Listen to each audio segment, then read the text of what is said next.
Sige. Yan ang pinakauna. Opo, disgrasya pa. Ano nangyayari sa disgrasya? Naipit ko sa motor. Disgrasya ka sa motor? Opo. Okay. Soft tissue outline unremarkable. Yung people na po na ano. Dito naman. Okay, findings. There is an incomplete oblique distal third fibular fracture, impaired alignment of with lateral angulation with distal fracture segment. An incomplete oblique fracture of the medial malleolus impaired alignment is likewise demonstrated. Okay. Ngayon, yung ano mo, oblique mo, fracture yung sa meno, ito, ako. Alam mo, ang magiging epekto niyan, syempre, hindi mo maididiin ng todo. Kasi, itong fibula natin, ano ba ibig sabihin ng oblique? Yung mga posisyon ganyan, pag ganyan, oblique yan. Ganyan, oblique yan, oblique position. Ngayon, syempre, hindi mo magaganyan yan. Gumanyan, no? Biyak. Biyak. Biyak. Pero gagaling din naman yan. Katulad niya, medyo bata-bata pa siya. 3 to 6 months lang, magpo-full healed na yan. Problema, eto na. Pag nag-heal na. Kung nag-heal siya na nakaangat ng ganyan, talagang magkakaroon ng diferensya yung walking mo, hindi mo maididiin. Bakit? Sasabit yung ano niyan eh, yung pinaglamanan niyan, sasabit-sabit dito. Kasi magkahiwalay yung buto na yan, eh. Makikita nyo naman, magkahiwalay ito. Ito, basag to. Pero bago mo ma-reach yung mga buto-buto na yan, may mga tendon dyan, ligaments, muscle, na maaaring magpakirot kasi sasabit yung talim ng fracture. Kaya, pag diniin mo yan ng ganyan, o kaya ginanyan mo, ouch. Yun ang magiging ano yan. Ngayon, ilang buwan ka naman nagdali? Ano na po, magsi-6 na po. Ngayon, Magsi-6 pa lang. Ay pa na po. Nasa na yung old ngayon? Ay, yung bago. Ito na. Ito po. Ito na yung bago. Nasa na? Yung latest. Okay, nagdikit na siya. Nagdikit na siya, idol. Kaso, almost the same pa rin. Pero hindi siya. Ayan o. Nagdikit. Dito sa anterior view, ganun pa rin, slide pa rin. Slide pa rin. Okay. Ngayon anong nararamdaman mo? Pero pwede ko naman hatakin yan kahit doon ang bali yan. Hindi yan matadamay kasi dito ang hatak niyan. Ngayon anong pakiramdam mo ngayon ito? Ano, pag naglalakad po ako masakit. Pag naglalakad, masakit. Ay, Okay. Tapos, parang ano ako, mabilis matapilo. Alam mo kung bakit? Ganito, explain ko pa sa'yo. Bakit ka mabilis matapilok? Kasi, pag idiniin mo siya ng tuluyan, masasaktan ka. Kaya ang gagawin mo, iiwas mo.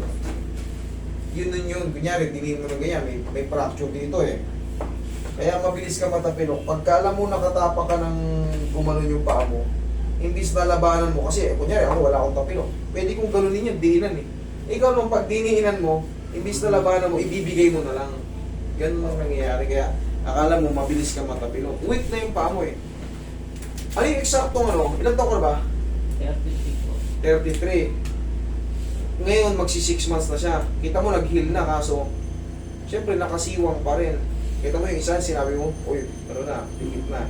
Pero, yung isang view, mapapansin mo, ganun pa rin. Nakalihis pa rin siya. Sige, mabaling mo yan. Pero kaya natin ano yan. Hindi nga lang mapiperfect kasi nga yung fracture. Tatanggalin natin Limitado po siya eh. Tatanggalin natin yung masakit. Yan. Pwede naman hatakin yan. Bakit? Nasa taas yung fracture eh. Ako nang bahalang maintain din yan. Pwede kong hatakin yan. Nandito yung fracture oh. Ito. Yan. Fracture yan dyan. Yan. Pero, pagka nilalakad mo, saan ba na sumasakit tayo doon? Dito po, meron din po dito. May dito, o yan. Malayo to sa fracture, kaya pwedeng hatakin. Pwede pengin mo ng tissue. Tapos po dito sa ilalim. Dito, pangkaraniwan dito. Pero kung dito, yan, alisin ko yung mga yan nandyan. Pero dito, hindi ka pa full healed eh. Medyo nagdikit siya pero kita mo naman sa x-ray talagang hindi pa siya totally. Kasi kailangan yan matagal. Pero 3 to 6 months, dumidikit na siya. Yun ang ibig sabihin nun. Pero syempre nga, nakalis eh. Ayusin natin.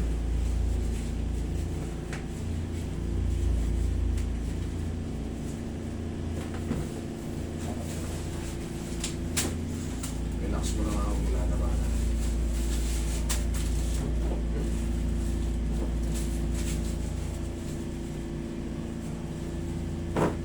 Isa pa?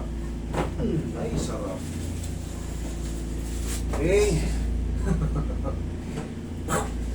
Pero hindi dito yun ha. Hindi mo naman kasi mahatakin kasi putol din yan dito. Ay, ibig sabihin hindi magkaruto. Kumbaga may joint yan dyan. Kaya pwede kong hatakin yan. Tapos idol, babandage mo pa lang to. Ay, akalingin na niya. Asan na yan? Akalingin. Tingnan ko nga kung anong tulong niya.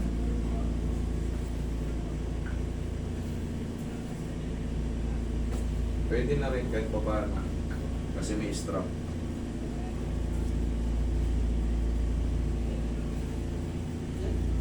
Gagaling ka rin. Hindi mo nga lang ito pwedeng ipansipa o sipain ka.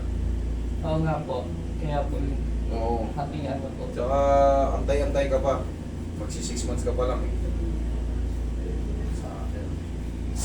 Saker mo para patirin ka ng sinisipa pa naman yung mga baya para magbaliktad. Pag nasipa ka rito,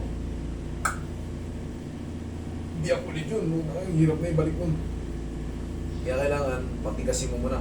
Para mabilis kumapit, vitamin sa bones. Opo. Para nalilinis mabilis. po. Meron ka ron? Opo. Okay, very good. Bilis. Nasipa ka din. Hindi ka makainom yun. Sakit siya, siyempre magbabasag ulit siya. Just